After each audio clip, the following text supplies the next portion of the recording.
Before diss tracks had names, before rivalries were marketed, before music beefs were shouted, there was soul. And in the late 1960s, one breakup didn't just end a relationship, it changed the sound of popular music forever.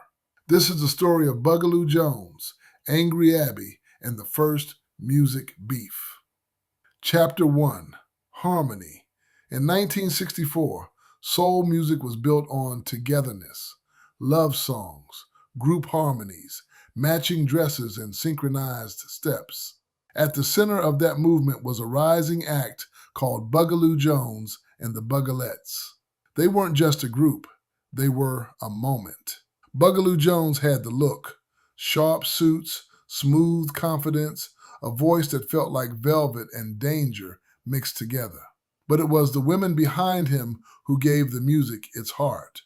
Abbey, Mia, Helena, Danielle. Four voices locked in harmony. And at the center of it all, Angry Abbey. She didn't sing softly. She sang like she had something to prove. Chapter 2, Love and Lies. Bugaloo Jones and Angry Abbey were more than bandmates. They were in love. In public, they were untouchable. Backstage, inseparable. To fans, they were soul music's perfect couple. But fame has a way of stretching people thin, and temptation doesn't knock, it walks right in. While Abbey was writing lyrics and perfecting harmonies, Bugaloo was drifting. First quietly, then carelessly. Helena, Mia, two secrets hiding in plain sight. And like all secrets in music, it eventually found a microphone. Chapter 3, The Break, 1967. The moment Abbey found out wasn't dramatic. No screaming, no scene, just silence, the kind that changes everything. In that moment, Abbey didn't just lose a man. She lost her group, her future, her safety, and instead of begging to stay, she walked away. From the stage, from the spotlight, from Bugaloo Jones and the Bugalettes. But she didn't walk away quietly. Chapter 4, A New Voice, 1968. Abbey found an unlikely ally in a familiar face, Kay, the group's former manager, a man who understood contracts, power, and resentment. Together they built something unheard of at the time, an independent label centered around a woman who refused to be silent. No polish, no forgiveness, no filters. Abbey stepped into the booth alone for the first time, and when she opened her mouth, the industry leaned in. Her debut solo record didn't name names. It didn't have to. Everyone knew. When Abbey's record hit the radio, it wasn't explosive. It was surgical. Lyrics about betrayal, about shared secrets, about harmony that was never real. DJs debated it on air. Fans dissected every line, and Bugaloo Jones heard it loud and clear. For the first time, music wasn't just expression, it was accusation.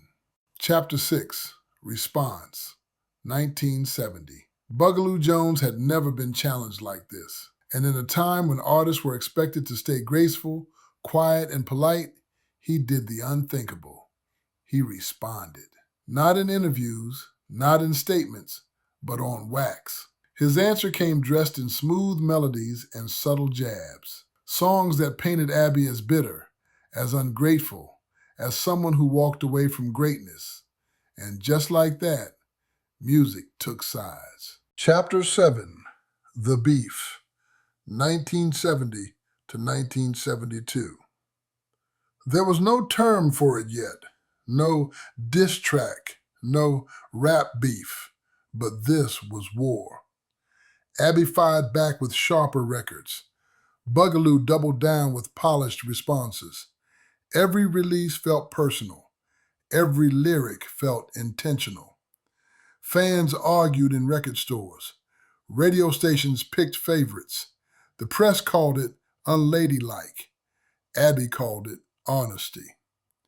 For the first time, a woman was publicly talking back through music, and the world couldn't look away. Chapter 8: Culture Shifts. This rivalry changed everything.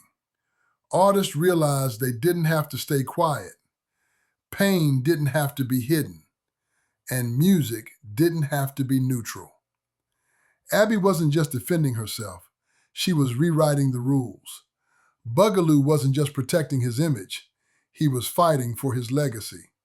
And between them, a blueprint was born. Chapter 9: The Cost, 1973 to 1974.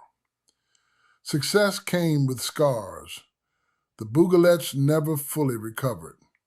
Friendships fractured. Trust disappeared. Abbey gained control, but lost peace. Bugaloo kept his fame, but lost love. Every song carried weight. Every performance carried history. And still, neither backed down. Final chapter: Legends, 1975. By the mid-1970s, the war quieted, not because it ended, but because it had already said everything it needed to say. Years later, Abbey and Bugaloo would cross paths. No apologies, no reunions, just understanding. They didn't need to speak. The records already had. Closing. Long before hip-hop rivalries, before chart battles and viral feuds, two soul artists turned heartbreak into history. They didn't shout, they didn't threaten, they sang. And in doing so, they created the first music beef. Fade out.